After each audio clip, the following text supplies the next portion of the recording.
hatufuati njia za udanganyifu wala kuchanganya neno la Mungu na uongo. Wewe unanitazama na kunitegea sikio katika siku ya leo, napenda nikwambie kwamba hatufuati njia za udanganyifu na kuchanganya neno la Mungu na uongo. Hatufanyi hivyo. Mtazamaji na wewe msikilizaji, unajua wazi katika siku tulizo nazo, dunia yote ukiangalia karibia kila pande na kona ya dunia, watumishi wengi wanafuata njia za udanganyifu, njia za ujanja hapa. Kwa hiyo wanatumia njia za udanganyifu, wanachanganya neno la Mungu na uongo. Ndio maana unaona miujiza mingi na kuinatabiriwa, shuhuda nyingi zinatolewa, lakini wale wanafuata njia za udanganyifu wakichanganya neno la Mungu na uongo. Ndio maana unatakiwa wewe ujihadhari sana, ujue, je, ninafuata injili gani? Mahubiri nayo yasikia kweli yana chemichemi ya uzima ndani yake. Haleluya! Bwana wetu Yesu Kristo apewe sifa. Je, neno ambalo nalisikia labda kwa mhubiri fulani, najua hapa mitandaoni kuna wahubiri wengi sana, lakini lazima ujiulize, je, neno unalolipokea, je, linaleta chemichemi ya uzima ndani yako? Bubujiko la maji ya uzima ndani yako? Unasikia kiu na njaa ya kuja kwa Yesu Kristo. Haleluya! Ndio maana tunawaambia kuweni makini sana, yani jihadharini sana na watumishi wengi wa mitandaoni, hata wale wa kanisani. Bwana Yesu asifiwe! Bwana Yesu asifiwe! Mtazamaji na wewe msikilizaji, ninakushukuru sana kwa kuwa wewe bado tuko pamoja katika safari hii ya kwenda mbinguni. Tunajua sisi sote ni wapitaji hapa duniani, kama vile maandiko matakatifu yanavyosema kwamba hakuna ajuae siku na saa. Hauijui wewe mtazamaji, msikilizaji. Kwa hiyo lazima tujiandae, lazima tuendelee kupata chakula cha uzima, na ni neno la Mungu ambalo tunakufikishia siku zote. Kwa hiyo ninakushukuru sana kwa kuwa wewe umepata kubarikiwa na maneno haya ambayo tunakufikishia siku zote. Na siku zote wanasema kwamba mimi sijihubiri mwenyewe, bali namtangaza Bwana wetu Yesu Kristo. Ninamhubiri kwako yule ambaye wewe na mimi sote tunamhitaji. Tunahitaji Yesu Kristo, haunihitaji mimi. Na ndio maana siku zote na kuonyesha yule ambaye unamhitaji siku na saa na kila sekunde ya maisha yako. Kwa hiyo hongera sana na shukurani nyingi. Tayari tumeshaanza mwaka mpya. Siku ya leo tuko mwezi wa kwanza mwaka 2026. Mpendwa, ukiwa hai, kama umepita mapito mengi mwaka uliopita, mitego ilikuwa mingi, shida nyingi sana, taabu, magonjwa, misukosuko ya kila namna, na tayari umeshaingia kwenye mwaka huu, basi endelea kumshukuru Mungu. Haijalishi uko kwenye hali gani, unaweza kuwa bado uko kwenye hali ya magonjwa, uko kwenye hali ya matatizo mengine, majaribu ya kila aina, unaona, au hata inawezekana majaribu yameongezeka kuliko ilivyokuwa mwaka uliopita, mwaka wa 2025. Ndugu yangu, na wewe unayetegea sikio katika siku ya leo, usikate tamaa. Usikate tamaa, usimwache Yesu Kristo, mshikilie Yesu Kristo. Kama kweli umevuka ukamaliza mwaka huu ule ukaingia mwaka huu, jua ni kwa neema ya Mungu aliye hai. Haleluya! Jina la Bwana wetu Yesu Kristo litukuzwe. Kwa hiyo na mimi nakuombea katika jina la Yesu Kristo. Ninakuombea popote pale ulipo ukapokee ushindi ambao utakufanya uanze kuyashuhudia makuu na maajabu ya Mungu anayoweza kutenda yeye peke yake, kwa maana njia zake ziko juu ya njia na uwezo na uelewa wa sisi wanadamu. Pokea baraka katika jina la Yesu Kristo. Pokea ushindi, haijalishi ni hali gani. Hakuna jambo au shida, tatizo ambalo ni kuu kumupita Yesu Kristo. Kwa hiyo wewe kaa imara na pokea ushindi huo katika jina la Yesu Kristo. Haleluya. Mpendwa na mtazamaji, umeanza mwaka kabisa, bado ni mwanzoni mwa mwaka mpya. Kwa hiyo lazima uweke malengo mapya. Usiishi maisha yale ya zamani. Anza maisha mapya. Kama unavyofahamu katika dunia ya leo kuna jambo au kitu kinachoendelea, na ndio ujumbe ambao nakufikishia siku ya leo, kwamba Mungu wa dunia amewapofusha watu nchi zote duniani. Yaani kila nchi hii leo watu wengi wameshapata upofu. Inawezekana hapo ulipokaa unaniona huku naangalia video hii,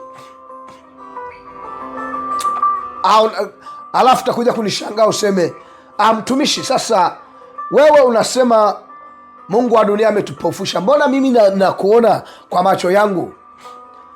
Basi wewe subiri, hang on, ukae pale kama mkao wa kupokea neno la Mungu. Akumbuka siku zote sisi hatujihubiri wenyewe. Tuende kusoma maandiko matakatifu hapa. Tuende kusoma katika Waefeso 2, tunaanzia mstari wa 2, au tuanzie mstari wa kwanza wenyewe. Maandiko matakatifu yanasema hivi: kwa habari zenu mlikuwa wafu katika makosa na dhambi zenu excuse me, ambazo mlizitenda mlipofuata namna ya ulimwengu huu na za yule mtawala wa ufalme wa anga, yule roho atendaye kazi sasa ndani ya wale wasiotii. Unasikiliza vizuri mtazamaji? Anasema sisi sote pia tuliishi katikati yao hapo zamani,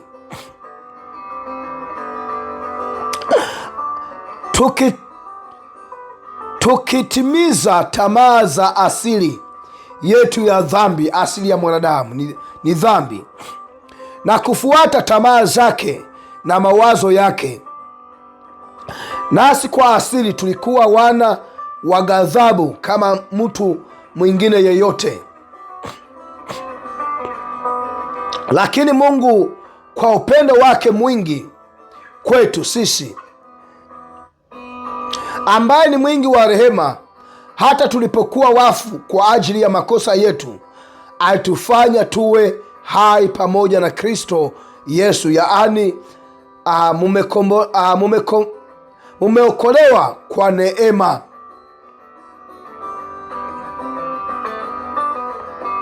Anasema ule mstari wa 6 tumalizia, anasema Mungu alitufufua pamoja na Kristo na kutuketisha pamoja naye katika ulimwengu wa roho katika Kristo Yesu. Haleluya. Jina la Bwana wetu Yesu Kristo lipewe sifa. Mtazamaji, na wewe unaitegea sikio katika siku ya leo, nimeanza kusema kwamba, au nimesema kwamba tumeshaanza mwaka mpya. Tatizo na shida ya Wakristo wengi na walokole wengi na watu ambao ni wa dini. Unajua watu wa dini ni kama vile mimi nikwambia, mimi ni Mpentekoste. Yaani ukishajiambia wewe ni Mpentekoste unadhani kwamba nimeshafika mbinguni, lakini hiyo hapana, haiwezekani. Mwingine anakuambia mimi ni Mroma Katoliki, anadhani pale ameshamaliza yote. Mwingine anasema mimi ni Msabato, anadhani pale ameshafika mbinguni au ameshapata kibali cha kwenda mbinguni. Lakini bado msikilizaji na mtazamaji, na ndiyo maana nataka ubadili this kind of thinking, this kind of mentality. Yani wewe uwaze vile neno la Mungu limesema hapa.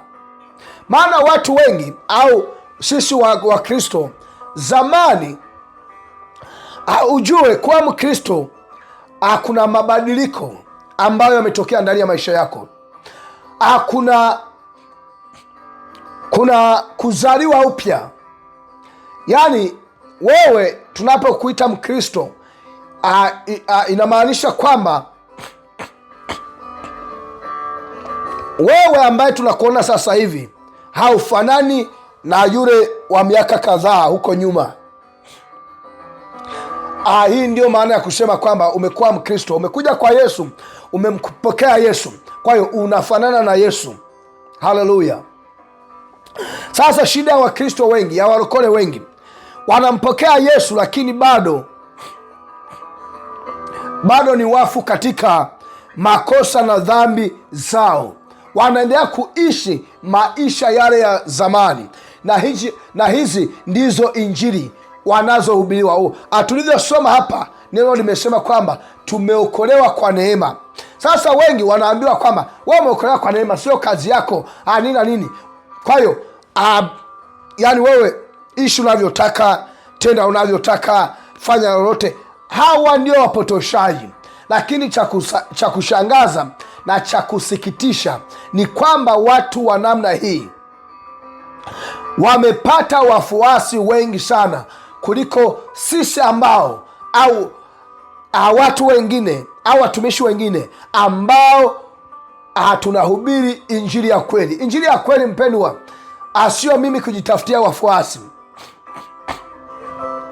Maana hapa nimesema wafuasi, unaweza kuanza kuniuliza swali ukasema, kwani naona tafuta wafuasi eti? Hapana. Wewe kusema wewe ni mfuasi au unanifuata mimi, ni hii tu hali ya wewe kusikiliza injili ambayo ninakuletea. Unaona kwamba kweli injili hii ni ya kweli. Huyu anamtangaza Kristo Yesu, hajitangazi yeye mwenyewe. Lakini cha kushangaza, dunia sasa hivi imejaa manabii. Yani siku hizi mtu yeyote, mpagani awe wa namna gani, anaweza kuamka yani kesho au any day, any time, akaanza kuwa mtenda miujiza. Ana watu kabisa wakakubali kwamba huyu ni mtumishi wa kweli. Yani watu, kuna kitu tunaita sighted faith, yani kuwa na imani ambayo ni imani ya kuona. Na Wakristo wengi nimekuja kugundua kwamba wana imani ya macho ya kuona physically au naturally. Yani waone umetenda, yani useme korabo siakate labosha, tayari muujiza umetendeka, wanasema huyu ana Mungu.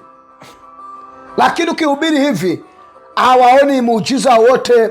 Hawaoni unabadilisha maji kuwa pombe, haujabadilisha sijui ukaozia maji ya upako, vitambaa vya upako, ila unakemea dhambi, nasema acheni uzinzi ndugu yangu, dunia imeisha. Acheni uchawi, dunia imeisha. Acheni ugomvi kati yenu, atubuni dhambi zote, tengeneza na Yesu. Kama vile Yohana Mbatizaji alipokuwa anahubiri jangwani, anasema itengenezeni njia ya Bwana. Haleluya, itengeneze njia, tengeneza njia. Mpendwa, mimi na wewe hatujui saa. Kuna ndugu zetu waliamka asubuhi, wakaenda wakahubiri, wakafanyaje, na siku hiyo kumelikuwa ni mwisho wa maisha yao. Kwa hiyo na wewe kama umejaliwa neema hii, usipuzie wito kama huu kwamba tengeneza na Bwana wetu Yesu Kristo. Ndugu yangu, haya yote unayoyaona, utajiri, majumba, wanawake wazuri, sijui magari, sijui pesa nyingi, sijui madini, uwe na almasi, uwe na uranium, uwe na sijui na shaba, sijui uwe na vitu gani, taifa lenu liwe na baraka za namna gani, haya yote yanapita. Napenda neno la Mtume Paulo aliposema kwamba haya yote ni mavi. Kama unavyofahamu ndugu yangu, ni kwamba katika dunia hii hakuna kitu chochote Hakuna jambo lolote ambalo lina thamani kuliko uhai wa mwanadamu, au huo mwili wako au huu mwili wangu ni wa thamani kuliko yani kitu chochote, ndege aliyotengeneza mzungu, I don't know, whatever it is, yani anything you can ever imagine in your head. Ujue kwamba mwili wako ni wa thamani, uhai wako ni wa thamani, ndugu yangu. Na ndio maana sisi Yesu ametutuma kwamba tuhakikishe kwamba roho yako unabaki nayo, inaokoka, inaokolewa, isiende kupotea. Maana neno la Mungu linasema wewe utabadilisha nini?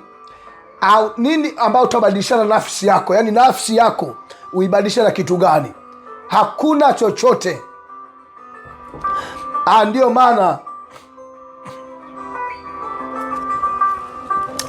maana siku zote tunawaita kuja kwa Yesu Kristo aliye hai. Kwa hiyo ndugu yangu, tunawaita siku zote, njooni kwa Yesu, yeye ambaye anatoa uzima wa milele. Haijalishi umepitia mapito gani mwaka uliopita, lakini mimi nakuhakikishia ndani ya mwaka huu, endapo utachagua kumkabidhi Bwana wetu Yesu Kristo maisha yako, au kakubali, tunasema you fully surrender your life to Jesus Christ, utaona mabadiliko. Hata ukifa, neno la Mungu linatuambia wazi kwamba yeyote anayekufa ndani ya Yesu Kristo, kinachoharibika ni hiki kimwili. Na I can tell you, I can guarantee you kwamba this physical body is subject to death. Fanya ufanyalo, hauwezi kubakia hapa duniani milele yote. Hapana. Ndiyo maana mpendwa, tengeneza maisha yako na Yesu. Sasa kuna watu ambao mpaka sasa hivi hawaamini injili ya kweli. Hata uwahubirie ufanyeje, bado wanaona kama wewe unawapotezea muda. Au sisi tunaohubiri wanaona kama sisi injili yetu haina thamani. Napenda nikukumbusha mpendwa, wewe unayefuatilia channel hii, wewe unanisikiliza, mimi huwa nasema siku zote, kwa sababu tunaanza mwanzo wa mwaka mpya, napenda nitoe tahadhari tu. Usije kwangu unategemea muujiza. Muujiza unatoka kwa Yesu. Haleluya. Baraka zinatoka kwa Yesu. Haleluya. Kila chochote unachokitaka, mafanikio yanatoka kwa Yesu. Uponyaji unatoka kwa Yesu aliye hai, yule aliyetufia msalabani. Usije kuniangalia mimi kwamba mimi ni mtoaji wa miujiza. Hapana. Mimi sitoe muujiza, sitendi muujiza. Yaani siuzi maji ya upako, mafuta, hapana. Mimi siwezi chochote, siwezi kufanya chochote. Mtazame Yesu. Mtazame Yesu. Usije kwangu umenikodolea macho eti nikutendee muujiza. Mwambie Yesu unahitaji nini. Anasema muombe, hajasema uje kwangu kupokea muujiza.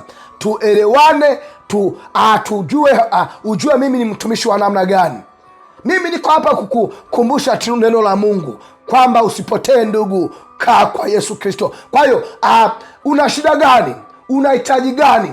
Una matatizo gani? Unasumbuliwa na nini katika maisha haya? Basi mwambie Yesu.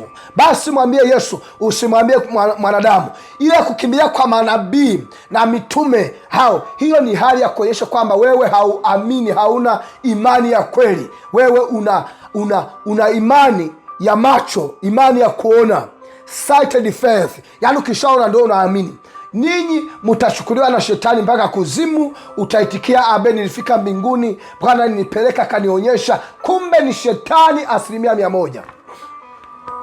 Kwani shetani ameshindwa kuonyesha waliokufa? Shetani ameshindwa kuonyesha mazingira mazuri kuliko wewe hujawahi kuyaona. Umekulia hapa Afrika kijijini. Kwa hiyo ndugu zangu, tutafute uso wa Bwana, tumkaribie Bwana, tumupinge na tumkatae shetani.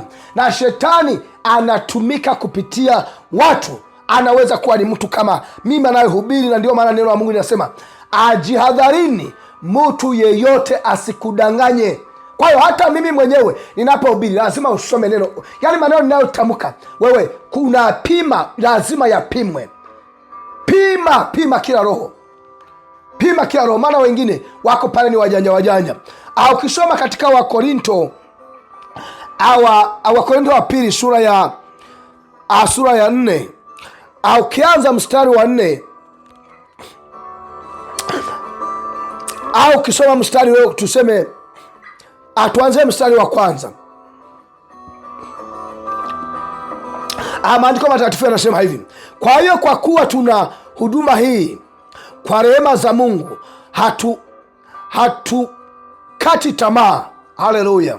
Hatuwezi kukata tamaa hata siku moja. Na wewe ndugu yangu usikate tamaa. Anasema tumekataa mambo ya siri na ya aibu, wala hatufuati njia za udanganyifu. Mimi sifuati njia za udanganyifu katika huduma hii ambayo Yesu Kristo amenipa. Mimi sijapewa huduma hii na kanisa au na askofu fulani. Askofu fulani amenipaka mafuta. Na amini huduma hii nimepewa na Yesu Kristo kwamba nimtangaze yeye. Haleluya! Tuende kusoma. Anasema kwa hiyo hatufuati njia za udanganyifu, tukichanganya neno la Mungu na uongo. Hapana, mimi sifanyi hivyo. Sifuati njia za udanganyifu, kuchanganya neno la Mungu na uongo nijipatie umaarufu, miujiza, nimtabiria nikasema hivi ikawa ni kweli. How can I know? Lazima nisome kwenye maandiko matakatifu. Kwa hiyo sisi hatuko kuhudumu au kuwahudumia katika hali hiyo. Lazima utambue hivyo. Kama wewe unakuja umenikodolea macho, yule mtumishi fulani yuko nchi gani, labda anaweza kunitendea muujiza. Mimi sitendi muujiza. Nasema mimi sina uwezo wa kutenda muujiza, na kuhakikishia nabii yenu hana uwezo wa kutenda muujiza. Mchungaji wenu hana uwezo wa kutenda muujiza. Askofu wenu hana uwezo wa kutenda muujiza. Awe ni mtume wenu hana uwezo wa kutenda muujiza. Miujiza tunayoiona hapa duniani, unabii unaotolewa hapa duniani, kuna uwezekano mbili. Yani kuna option mbili. Inawezekana unabii wewe unaopata unatoka kwa shetani. Unasema shetani anatoa unabii kwa namna gani? Nenda kwa waganga wa kienyeji utajua. Au unatoka kwa Mungu mwenyewe. Na kama unatoka kwa Mungu, tunaangalia maandiko matakatifu yanasema nini. Na wengine wanatuakili turefu. Wanaanza kutabiri vitu vya ajabu. Wana analyze mambo na hali ya dunia inavyoenda, wanaanza kurusha unabii. Sikubali. Na mimi kama amekuja nikutabirie, utakufa vibaya, utakufa hovyo kweli. Mimi sijiko kudanganya watu.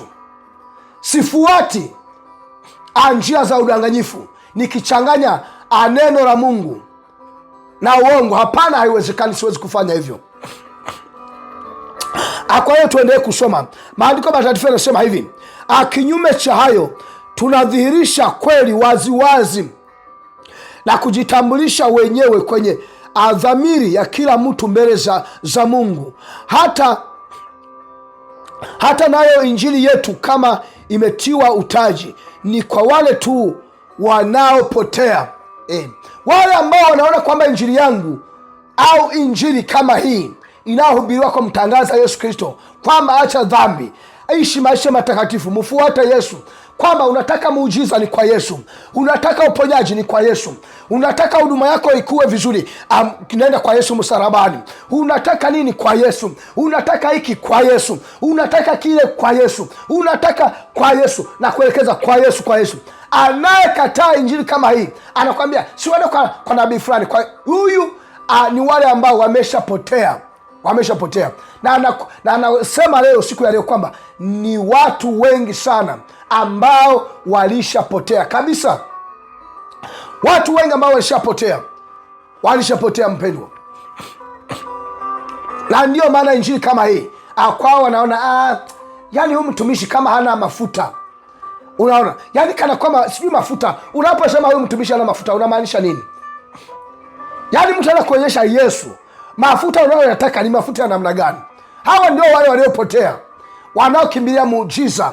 Gusa, pokea, na pokea Baba, rusha, zama, anguka, binuka, pokea niki narenda kesho muje Bwana nafanya hivi, Bwana ananionyesha kesho atafanya hivi, alafu mnakimbia.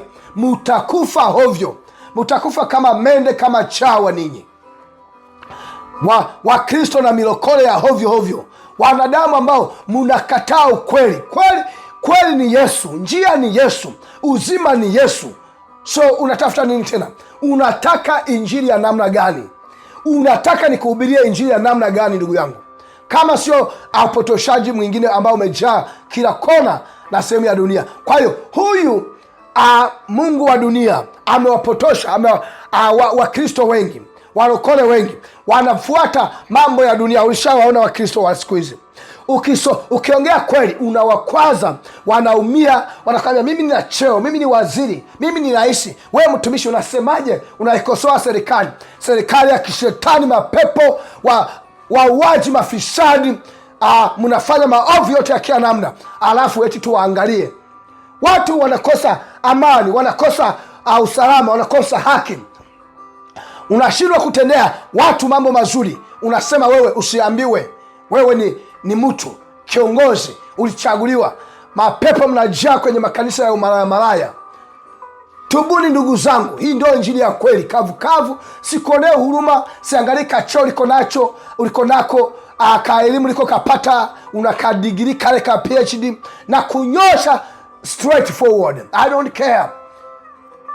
Yesu ni Bwana, ni mfalme wa falme. Hakuna mwanaume aliye kama Yesu.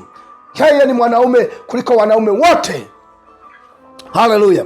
Kwa hiyo neno la Mungu linaendelea kusema hivi kwamba kwa habari yao mungu wa dunia hii amewapofusha akili za wasioamini, ili wasione nuru ya injili ya utukufu wa Kristo. Yaani akaka kitu usikakose. Naenda kurudia, anasema hivi kwa habari yao mungu wa dunia hii amepofusha akili za wasioamini, ili wasione nuru ya injili ya utukufu wa Kristo, aliye sura ya Mungu. Watu wengi wako kwenye maeneo haya, wako kwenye kitengo hiki au kwenye eneo hili ambapo mungu wa dunia hii amewapofusha macho kabisa. Hawaoni nuru ya injili ya Kristo, wanaona nuru ya injili ya mafuta ya upako, ya kupanda na kuvuna, kupokea muujiza, uponyaji na nini na nini na nini na nini, yani kila kitu cha kidunia. Kwa hiyo hawaoni injili ya Kristo kama hii. Kwa hiyo ndugu yangu, anza mwaka mpya na malengo mapya. Anza na Yesu ndugu yangu. Pokea Yesu katika hali ya upya kabisa, sio kwa mazoea ambayo tunaona watu wengi wanayo. Kwa hiyo akasema Yesu kwamba kwa maana hatujihubiri wenyewe, ila tunamhubiri Yesu Kristo kuwa ni Bwana, na sisi ni watumishi wenu kwa ajili ya Yesu.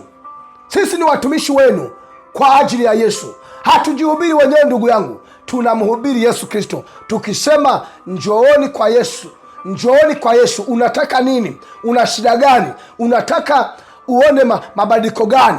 Unataka kuona muujiza gani? Unataka kuona mambo gani ndani ya mwaka huu wa 2026?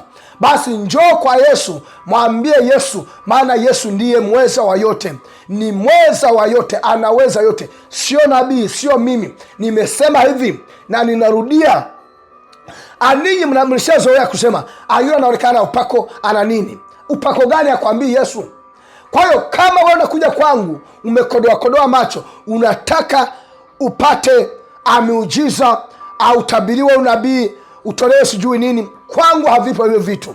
Kuna Yesu, ninakuonyesha Yesu peke yake mpendwa. Na ndivyo nataka uanze mwaka huu, ili kwamba ushuhudie makuu ya Mungu aliye hai. Na kama sio hivyo, wengi wenu mtajikuta kuzimu. Haya hizi dini mnazoziona, haya madhehebu mnayoyaona hapa duniani, hayawezi kukufikisha popote. Mimi nasema kweli, hakuna dini au dhehebu lolote hapa duniani linaweza kufikisha mbinguni. Yaani hilo lenyewe futa, sahau kabisa, ujue kwamba umekufa. Kama wewe umezamilia kwenye dini, haujazama ndani ya Yesu Kristo, basi wewe ulishakufa kabisa. Wewe ni wa hapa duniani, wewe ni wa kwenda motoni, wewe hauna, mbingu sio ya kwako. Kwa maneno mafupi, hilo ulifahamu na utambue. Ndio maana tunawaita njoo kwa Yesu, zama kwa Yesu, hakikisha Yesu amepata nafasi ya kwanza ndani ya maisha yako. Ndugu zangu, asanteni sana kunisikiliza. Tuendelee kuwa pamoja kupokea maneno ya Mungu. Siku ya leo naishia hapa. Nakutamkia baraka katika jina la Baba na la Mwana na Roho Mtakatifu. Amina.